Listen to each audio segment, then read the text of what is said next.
तो black clover series की शुरुआत में नोवेल एक सिंपल मैजिक स्पेल का भी यूज नहीं कर पाती थी। एक रॉयल्टी होने के बावजूद भी उसका अपने मैजिक के ऊपर बिल्कुल भी कंट्रोल नहीं था।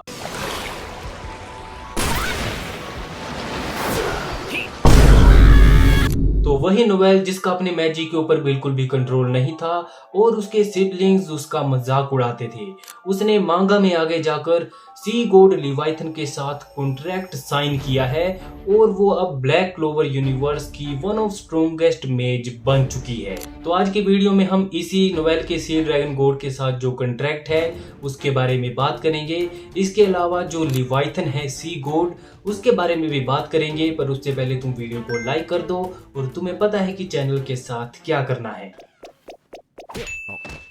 तो हमें ब्लैक क्लोवर सीरीज की शुरुआत में ही जो सी गॉड है उसकी एग्जिस्टेंस के जो हिंट हैं वो यूकी तबाता की तरफ से देखने के लिए मिल गए थे।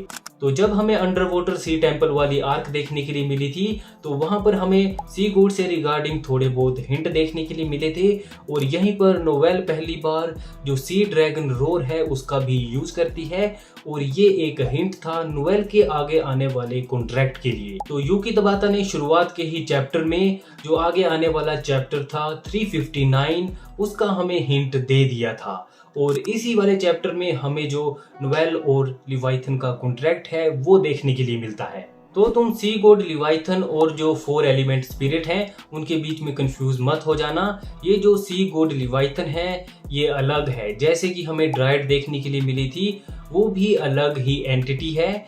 हम इसे स्पिरिट नहीं बोल सकते हैं, ये एक तरीके से गॉड्स हैं ब्लैक क्लोवर के।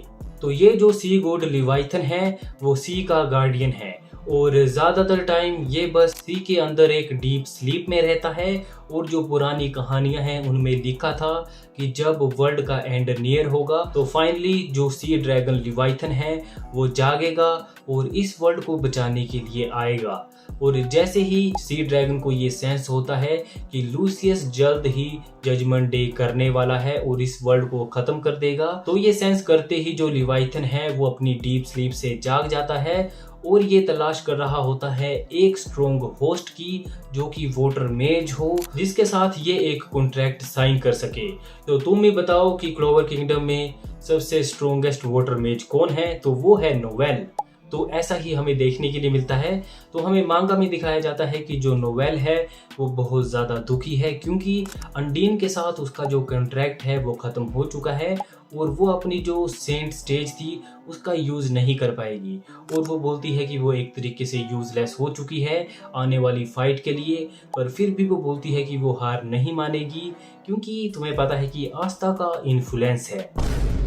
तो यहाँ पे एंट्री होती है काहनों की और ये नोवेल को अपने साथ ले जाती है अंडर वाटर सी टेम्पल में जहाँ पे जो लिवाइथन है वो आ चुका है और इन्हीं को इसने बोला था कि इसे स्ट्रॉन्ग मेज चाहिए और ये सीधे गए नोवेल के पास क्योंकि इन्हें भी पता है कि पूरे के पूरे इस यूनिवर्स में बस नोवेल ही सबसे स्ट्रॉन्गेस्ट वाटर मेज है और यही बस लिवाइथन के साथ कॉन्ट्रैक्ट साइन कर सकती है। तो जैसे ही नोवेल पहली बार लिवाइथन को देखती है तो वो भी हैरान हो जाती है क्योंकि ये जो लिवाइथन है उसकी अपीयरेंस एक ड्रैगन की तरह है और इसी रीजन की वजह से इसे सी गॉड ड्रैगन भी बोला जाता है, लिवाइथन भी बोला जाता है। सी गॉड तुम इसे कुछ भी बुला सकते हो, मुझे तो लिवाइथन बोलना ज़्यादा अच्छा लगता है। और लिवाइथन नोवेल से मिलने के बाद उसके साथ कॉन्ट्रैक्ट साइन करता है और फाइनली जो नोवेल है वो लिवाइथन की होस्ट बन जाती है और उसके बाद जो लिवाइथन है वो छोटे वाले रूप में आ जाता है और ये काफ़ी ज़्यादा क्यूट भी था।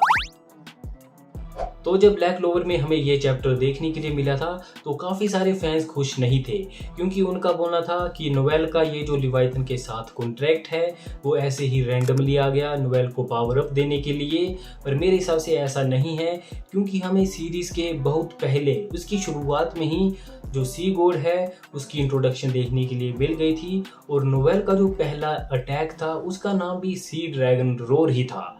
तो यूकी तबाता ने पहले ही ये सारी चीज़ें सोच रखी थी और मुझे लगता भी है कि जब इसकी एनीमे आएगी तो ये जो कॉन्ट्रैक्ट वाला सीन है वो हमें थोड़ा ज़्यादा देखने के लिए मिलेगा। हो सकता है यूकी तबाता और भी चीज़ें इंक्लूड करें, क्योंकि अगर तुम्हें पता नहीं है तो थोड़े टाइम पहले यूकी तबाता की तरफ से हमें एक न्यूज़ देखने के लिए मिली थी कि वो शायद जो एनीमे का प्रोडक्शन होगा उसमें इंक्लूड होंगे।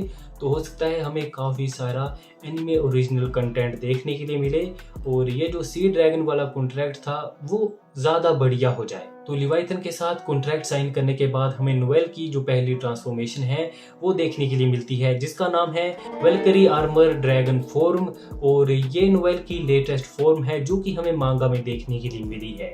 और इसी फॉर्म का यूज़ करके उसने जो अपनी मोम थी एसियर सिल्वा, उसके पैलिडन को भी डिफीट किया था, पर वो फाइनली वापस आ चुकी है। पर अब मांगा में हमें जो एसियर है और जो मेरिलियोना है उसकी फाइट देखने के लिए मिलेगी, क्योंकि तुम्हें पता है कि ये दोनों पहले काफ़ी अच्छी फ्रेंड थी, मेरिलियोना और नोवेल की मोम। पर अब मांगा में इन दोनों की फाइट होगी, तो इसके लिए मैं काफ़ी ज़्यादा एक्साइटेड हूँ।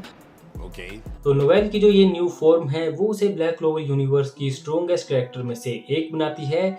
और तुम्हें तो पता ही होगा कि नोवेल के पास जो माना है वो बहुत ही ज़्यादा क्वांटिटी में है। और हमें सीरीज में ये भी हिंट मिला था, नोवेल की जो माना है वो 27th wizard king Julius nowhere Chrono के बराबर है।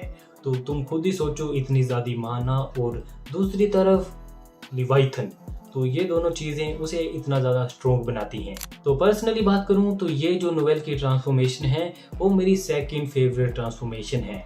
जो नंबर 1 पे नोवेल की मेरी फेवरेट ट्रांसफॉर्मेशन है वो है सेंट वल्कायरी ड्रेस। और ये जो ट्रांसफॉर्मेशन है वो अनलॉक की थी नोवेल ने जब उसने अंडीन जो वाटर स्पिरिट है उसके साथ कॉन्ट्रैक्ट साइन किया था। माना ये बस एक टेम्पररी कॉन्ट्रैक्ट था, पर जब इन्होंने ये वाली ट्रांसफॉर्मेशन अनलॉक की थी तो ये मुझे काफ़ी ज़्यादा बढ़िया लगी थी।